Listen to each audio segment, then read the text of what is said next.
इन्होंने महज 17 साल की उम्र में मिस इंडिया कॉन्टेस्ट जीता था। इन्होंने अपने फिल्मी करियर में एक से बढ़कर एक सुपरहिट फिल्मों में काम किया। मीनाक्षी ने पेंटर बाबू फिल्म से डेब्यू किया, लेकिन उनके काम को पहचान मिली फिल्म हीरो से। ये फिल्म सुपरहिट हुई और मीनाक्षी रातों रात स्टार बन गई। इस फिल्म में जैकी श्रॉफ भी थे। इनकी लास्ट फिल्म घातक थी और इसके बाद इन्होंने फिल्मी दुनिया को अलविदा कह दिया। लेकिन इनकी और इनकी सुपरहिट मूवीज के आप भी फैन रहे होंगे। लेकिन अब ये शादी के बाद से अपने पति हरीश मसूरी के साथ अमेरिका में रहने लगी हैं। इनकी शादी 1995 में हुई थी और वो अपने 2 बच्चों के साथ अमेरिका में रहती है। इनके पति अमेरिका में इन्वेस्टमेंट बैंकर हैं। मीनाक्षी सोशल मीडिया पर काफी एक्टिव रहती है। वो अक्सर अपनी फोटोज और वीडियोस अपने फैंस के साथ शेयर करती रहती है। और तो और वो अभी के समय टेक्सास में एक डांस स्कूल चलाती है, जिसमें ये वहाँ सभी उम्र के लोगों को डांस भी सिखाती है। नंबर 2, जब भी कोई व्यक्ति किन्नर शब्द सुनता है तो उसके मन में मेकअप से भरी और ताली बजाकर पैसा मांगते लोगों की तस्वीर ही आती है। लेकिन इनसे मिलिए, इनका नाम है विशेष होयरम और शायद मुझे बताने की जरूरत नहीं पड़ेगी, क्योंकि आप खुद जान गए होंगे कि ये खूबसूरती की एक मिसाल है, जिनके सामने अच्छे अच्छे फीके लगने लगेंगे।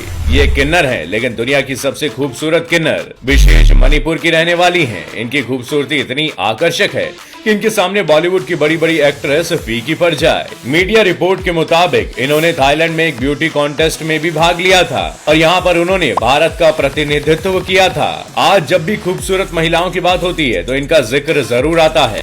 नंबर 3, सुनने में शायद अजीब लगे, लेकिन एक समय ऐसा भी था जब पाकिस्तान सुपर पावर बनते बनते रह गया। साल 1991 में सोवियत यूनियन बहुत सारे देशों में टूट गया था और जब पाकिस्तान की नजर इन देशों की हाइड्रोकार्बन यानी कि ईंधन के भंडार पर पड़ी, ऐसे में पाकिस्तान ने प्लान बनाया कि इन सभी देशों से हाथ मिलाकर और ईंधन निकालकर अरबों रुपए कमाए जाएं। इसके लिए पाकिस्तान ने उन सभी देशों से हाथ मिला लिया और उन सभी देशों से वादा किया कि वो वहां पर टेलीकम्युनिकेशन और सैटेलाइट भी डेवलप करेगा। इन सभी देशों ने पाकिस्तान से हाथ भी मिला लिया। अब पाकिस्तान को एक पाइपलाइन बिछानी थी जिससे वो बाकी देशों के ईंधन सीधे पाकिस्तान में लाए, लेकिन पाइपलाइन बिछाने के रास्ते में अफगानिस्तान देश आ रहा था और इसी वजह से अब पाकिस्तान को अफगानिस्तान को भी मनाना था। मगर अफगानिस्तान ने पाकिस्तान को ये कहकर बदनाम कर दिया कि अगर पाकिस्तान हमारे देश से होकर पाइपलाइन बिछाएगा तो उसके घुसपैठिए इस लाइन के रास्ते हमारे देश में भी घुस सकते हैं। इस अफवाह से डरकर बाकी देशों ने ये डील कैंसिल कर दी। नंबर 4, ये लड़का जो आपको वीडियो में दिख रहा है वो हजारों फीट ऊपर एक रस्सी पर चलने वाला है, वो भी बिना किसी सेफ्टी के। जी हाँ दोस्तों, जब इस लड़के ने इस रस्सी पर चलना शुरू किया तो इसका बैलेंस बिगड़ जाता है और ये बस गिरने ही वाला था कि इसने सही टाइम पर रस्सी को पकड़ लिया। लेकिन फिर भी इस लड़के ने हार नहीं मानी और फिर से इस रस्सी पर चलना शुरू कर दिया।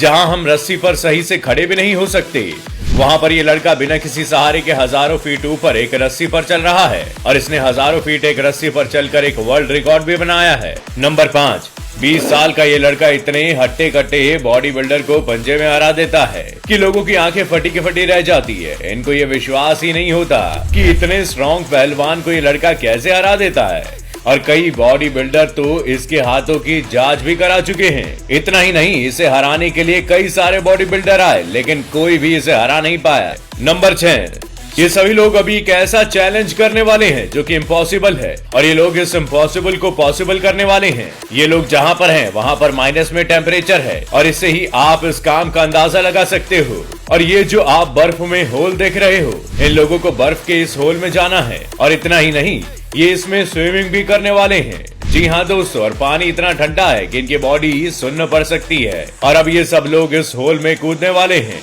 अब देखते हैं कि क्या होता है। और इन्होंने इतने मुश्किल टास्क को इतनी इजीली कर दिया, तो दोस्तों कितना ही मुश्किल टास्क हो उसे करने की कोशिश करनी चाहिए। नंबर 7, फिल्मों में आपने अदालत में बाइबल, गीता या कुरान पर कसम खाने वाले सीन तो जरूर देखे होंगे, लेकिन क्या ऐसा सच में होता है? असल में अदालत में ऐसा कुछ नहीं होता। असल में गवाही के समय गवाह को अपना एक हाथ ऊपर रखकर ये कहना होता है कि मैं ईश्वर की शपथ लेकर कहता हूँ कि मैं जो भी कहूँगा सच कहूँगा।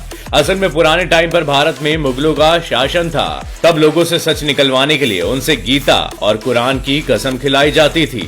अंग्रेज भी भारतीयों से सच निकलवाने के लिए यही प्रोसेस फॉलो करते थे, लेकिन अब के समय में ऐसा कुछ नहीं होता। नंबर 8, भारत का कोणार्क मंदिर दुनिया के सबसे रहस्यमयी टेम्पल्स में से एक है, जहां आज तक कभी पूजा भी नहीं हुई। 13वीं शताब्दी में बना यह मंदिर भारत के ओडिशा राज्य में स्थित है। इस सूर्य मंदिर को भगवान सूर्य देव के रथ के आकार में बनाया गया है, जिसमें एक जैसे पत्थर के 24 पहिए और 7 घोड़े बनाए गए हैं। लेकिन आज 7 घोड़ों में से एक ही घोड़ा बचा है। लेकिन यह मंदिर देखने में मंदिर नहीं बल्कि एक विशाल रथ नजर आता है। इस मंदिर को पहले समुद्र के पास बनाया गया था, लेकिन समुद्र थोड़ा थोड़ा कम होता गया और मंदिर भी धीरे धीरे दूर होता गया। इस मंदिर के फ्रंट गेट पर 2 शेर बनवाए गए थे और इन्हें देखने पर लगता था कि जैसे ये इस मंदिर की रखवाली कर रहे हैं। इस मंदिर के अंदर समुद्र की और नृत्य करते घुंघरुओं की आवाजें भी अभी सुनाई देती हैं। कई लोगों का मानना है कि यह मंदिर सिर्फ मंदिर नहीं बल्कि भगवान विष्णु का रथ था। इस विशाल और प्राचीन मंदिर के बारे में आप क्या कहना चाहते हैं? कमेंट करके हमें जरूर बताइएगा। नंबर 9। दोस्तों, हमारे देश भारत की बात ही अलग है। यहाँ डेमोक्रेसी को बचाए रखने की पूरी कोशिश की जाती है। इसकी एक मिसाल है गिर जंगलों के पास बनाई ये पोलिंग बूथ। इस बूथ को सिर्फ एक आदमी के वोट डालने के लिए बनाया गया है। इनका नाम है महंत भरत दास बापू। ये गुजरात के गिर जंगल में रहते हैं। बापू के लिए पोलिंग बूथ बनाने का सिलसिला 2007 के लोकसभा चुनावों से शुरू हुआ और अभी भी चल रहा है। भरत दास बाबू उन लोगों के लिए एक उदाहरण है जिन्हें वोटिंग का दिन भी छुट्टी का दिन नजर आता है। वीडियो कैसा लगा कमेंट करके हमें जरूर बताइएगा। वीडियो को लाइक और शेयर करना ना भूलें और ऐसे ही मजेदार फैक्ट्स के लिए चैनल को सब्सक्राइब जरूर करें।